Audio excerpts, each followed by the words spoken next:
Bukas sa publikong sabihin ni na Kylin at Mavi na nagsimula silang matalik na magkaibigan hanggang sa maging opisyal silang maging magkasintahan. Ngunit noong November 2023, nabalot ng kontrobersya ang kanilang relasyon nang mapabalitang sila ay naghiwalay na. Hanggang ngayon ay nananatiling tikom ang bibig ng dalawa sa dahilan ng kanilang hiwalayan. Nagsimulang mapansin ng netizens ang breakup ng dalawa nang tila magpatutsadahan online si Kylin at ang ina ni Mavi na si Carmina. Bagay na hindi nagustuhan ng ilang netizens, partikular na mga tagahanga ni Kylin na tinawag na "Mama's Boy" si Mavi. Ipinagtanggol nito ang ina sa kaliwat kanang batikos na matapos nitong madawit sa hiwalayan nila ni Kylin. Ayon sa TV host actor, nanahimik siya noon dahil, para sa kanya, hindi na ito kailangang pag-usapan pa dahil alam niyang lalaki lang ang issue. Saad ni Mavi, I mean, kung hindi naman kailangan, it's not needed kasi. Kaya ayon, it's not just I decided to stay quiet, it's just there's nothing to talk about. Kaya, you just don't feed anything, you don't feed any information na hindi naman kailangan. Basta kami, peaceful kami, and behind closed doors we have great relationships with a lot of people, kaya, okay lang. Ang breakup ni na Mavi Legaspi at Kylin Alcantara ay naugnay sa pagkakasangkot ng ina ni Mavi na si Carmina Villarroel. Iminumungkahi ng mga ulat na ang mga aksyon ni Carmina at ang misteryosong mga post sa social media ilang buwan na ang nakalipas ay binibigyang kahulugan na nakakasagabal sa kanilang relasyon na nagpapataas ng espekulasyon na maaaring nag-ambag siya sa paghihiwalay ng mag-asawa.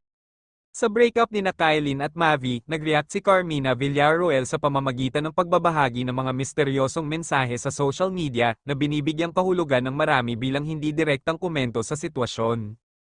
Binigyang diin ng mga post na ito ang kalayaan at pagmamalasakit ng isang ina na nagpapahiwatig na hinahanap niya ang pinakagusto ng kanyang mga anak sa kabila ng mga haka-haka na maaaring nag-ambag siya sa breakup. Pinanindigan ni Carmina na ang kanyang pagkakasangkot ay dahil sa pagmamahal at pag-aalala, hindi pakikialam.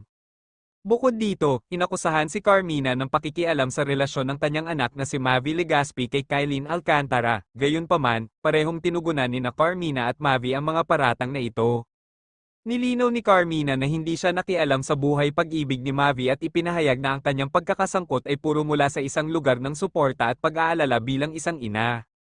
Binigyang diin niya na ang anumang mga aksyon na ginawa ay hindi naiintindihan at tiniyak na nais niya lamang ang pinakamahusay para sa kanyang mga anak. Nahaharap sa batikos si Carmina Villarroel dahil sa pagiging stage mother ng kanyang anak na si Mavi Legaspi. Gayunpaman, parehong tinugunan ni na Carmina at Mavi ang mga batikos na ito. Ipinagtanggol ni Mavi ang kanyang ina, binigyang diin na hindi siya nakikialam sa kanyang buhay pag-ibig, at si Carmina mismo ay nagsabi na ang kanyang pagkakasangkot ay nagmumula sa isang lugar ng pag-aalala at suporta ng ina. Sa kabila ng mga haka-haka at misteryosong mga post sa social media na nagpasigla sa mga tsismis na ito, parehong sinabi ni na Carmina at Mavi na ang kanyang pagkakasangkot ay hindi nakaimpluwensya sa takbo ng relasyon nila ni Kylin.